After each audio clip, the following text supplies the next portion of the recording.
pertama dihisab nanti di hari kiamat adalah sholat.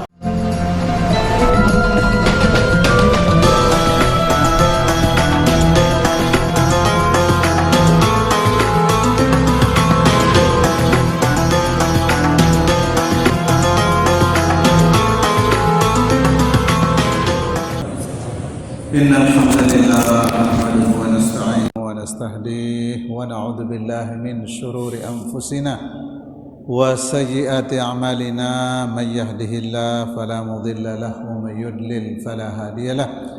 Ashhadu an la ilaha illallah wahdahu la syarika lah wa ashhadu anna Muhammadan 'abduhu wa rasuluh.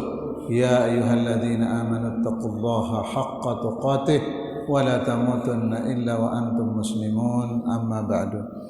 Jamaah salat subuh rahimakumullah. Alhamdulillah, puji syukur kita panjatkan kepada Allah yang telah menghidupkan kembali kita dan mengembalikan kita ke masjid ini setelah tadi malam menggenggam dan mematikan kita, dan Allah antar kita ke masjid ini. Mudah-mudahan ibadah kita ini menjadi penolak dari semua mara bahaya, dari bala bencana, karena kebaikan-kebaikan yang kita lakukan ini. Jadi boleh kita berdoa kepada Allah dengan amal soleh kita untuk menolak segala macam bahaya dan bencana. Jadi mudah-mudahan Allah hindarkan kita dari semuanya. Bapak-bapak, ibu-ibu, jamaah rahimakumullah, pada pagi hari ini kita akan lanjutkan kajian rutin kita terkaitan dengan fikih salat, ya. Fikih salat, dan pagi ini kita akan masuk pada pembahasan as-salawatul khamsu, yaitu salat 5 waktu ini. Nah, kenapa bapak-bapak kita bicara sholat ini? Karena dia rukun Islam yang tidak bisa pisah dari kita selama hayat kita di kandung badan. Dan yang paling pertama dihisab nanti di hari kiamat adalah sholat wajib kita. Jika kurang dari sholat-sholat wajib kita, maka yang dilihat sholat-sholat sunat kita. Kalau sholat sudah diterima, maka semua ibadah yang lain diterima. Dan jika sholat kita ditolak, maka semua ibadah lain ditolak. Karena itu ibadah-ibadah kita yang lain tergantung dari bagaimana bagusnya dan baiknya kita melaksanakan sholat 5 waktu ini. Karena itu para ulama membagi bahwa sholat itu menjadi 2. Yang pertama fardun, yang kedua tatawu'un. Pertama fardu, yang kedua tatawu'. Kenapa tidak mengatakan wajib di sini Bapak-bapak, tapi mengatakan fardun? Karena fardun itu tingkatnya lebih tinggi daripada wajib. Kalau wajib itu pada pelaksanaan ibadah haji, wajib haji itu lebih rendah, dan nanti bisa diganti kalau tidak bisa melaksanakannya dengan yang lain. Tapi kalau sholat ini fardu dan tidak bisa diganti oleh yang lain. Nah, kemudian fardu ini dibagi 2. Satu namanya fardu ainin. Ini masing-masing kita tidak bisa diwakilkan. Ini fardu ain, tidak bisa diwakilkan. Kalau puasa tertinggal, orang tua kita berwasiat kepada kita, "Nak, nanti kalau saya tidak bisa puasa dan meninggal, tolong puasakan." Harus kita bayar puasa. Ibu kita, orang tua kita.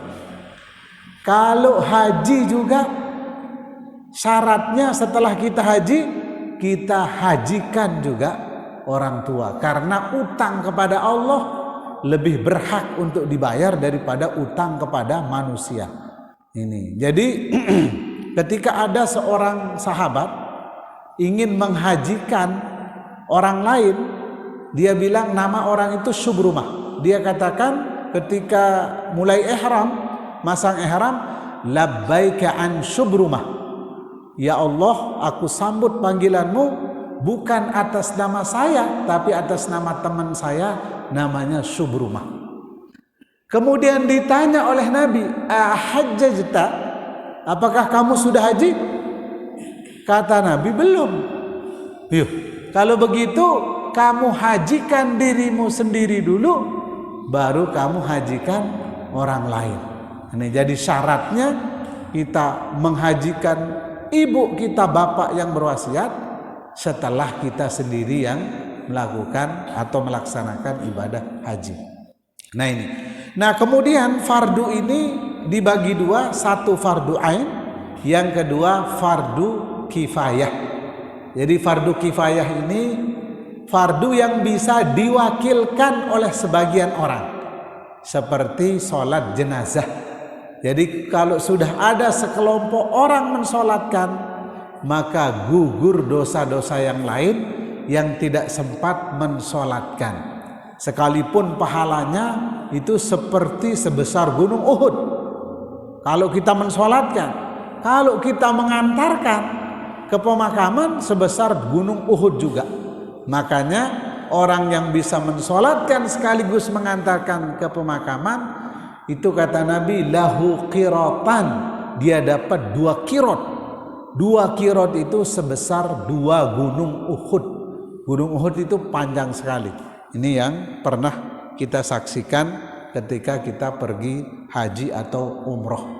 Nah ini kalau bapak-bapak yang belum haji bisa browsing di internet, tulis gunung Uhud. Nah pasti nanti keluar gambar gunung Uhud. Begitu bapak-bapak rahimakumullah. Kemudian hukmu tarikis shalah. Sekarang apa hukumnya orang meninggalkan sholat? Dan meninggalkannya seperti apa, kita akan baca. Tarikus sholati lahu halatan, imma an yatrukuha jahidan li fardiyatiha mungkiran li wujubiha. Jadi ada 2 kondisi orang yang meninggalkan sholat ini. Pertama, ia meninggalkan sholat karena ingkar tentang kewajibannya. Itu satu.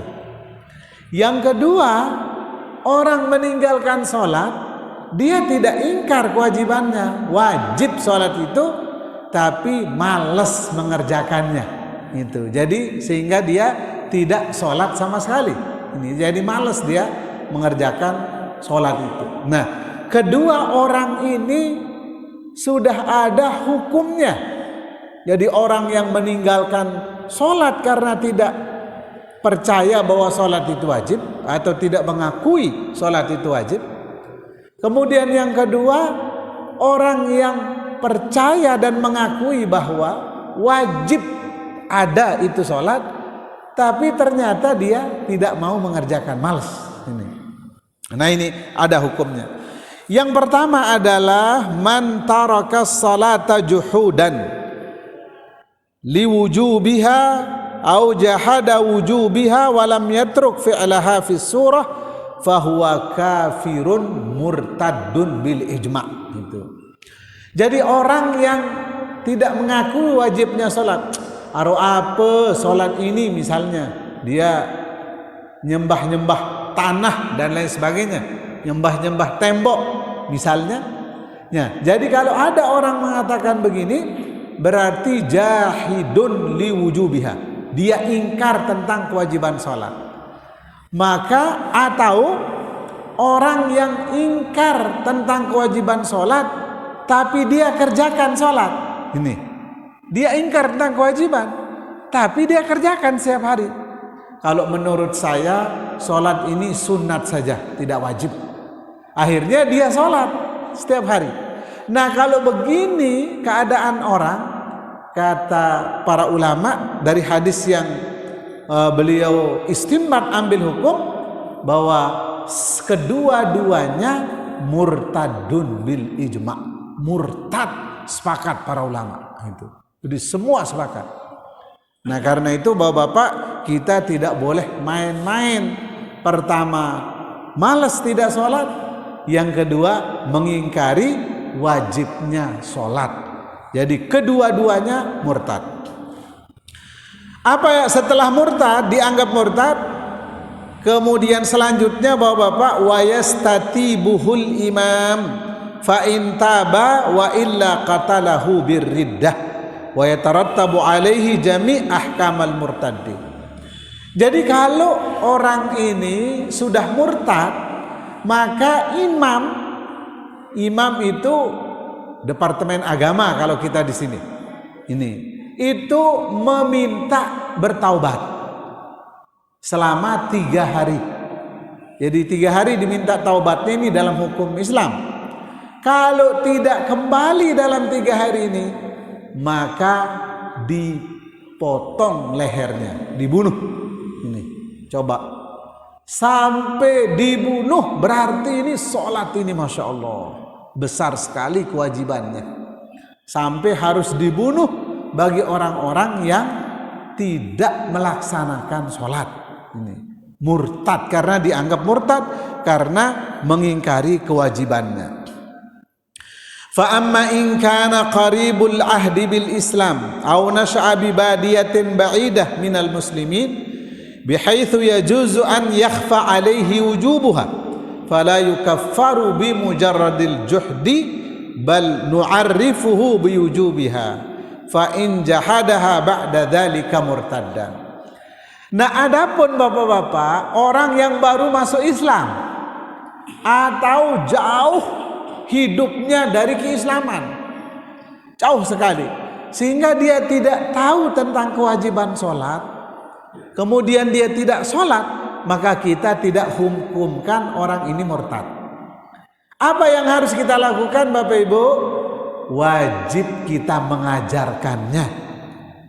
Kalau setelah memberitahu dan mengajarkannya masih juga tidak mau sholat dan menganggap sholat itu tidak wajib, maka orang ini sudah dihukumkan murtad dan diminta taubat 3 hari. Kalau tidak, dipenggal lehernya, dipotong lehernya. Ini Bapak-bapak rahimakumullah. Kemudian yang kedua, keadaan orang yang tidak sholat adalah tarikus sholati takasulan wa tahawunan min ghairi juhdiha. Bagaimana kalau malas sholat, dia meremehkan, mengentengkan, tapi tidak menganggap sholat itu tidak wajib, wajib, tapi menganggap enteng. Ya kalau mau sholat, sholat, kalau enggak. Ini tapi dia meninggalkan dan tidak sholat, benar-benar tidak sholat, tapi meninggalkan sholat walaupun mengakui kewajibannya. La yakhtaliful muslimun anna tarka shalah al-mafruda amdan min ghairi udhrin syar'i min a'dhanidz dzunub. Jadi sepakat para ulama Bapak Ibu bahwa meninggalkan sholat tanpa sebab, bukan karena sakit, bukan karena musafir, bukan karena tidur, bukan karena lupa. Jadi memang benar-benar sengaja meninggalkan. Kalau lupa boleh, ketiduran boleh, tapi nanti diganti. Kalau sengaja meninggalkan itu takasulan, meremehkan dan malas, maka termasuk dosa besar. Dosanya lebih besar dari dosa berzina, dosa mencuri, dosa membunuh.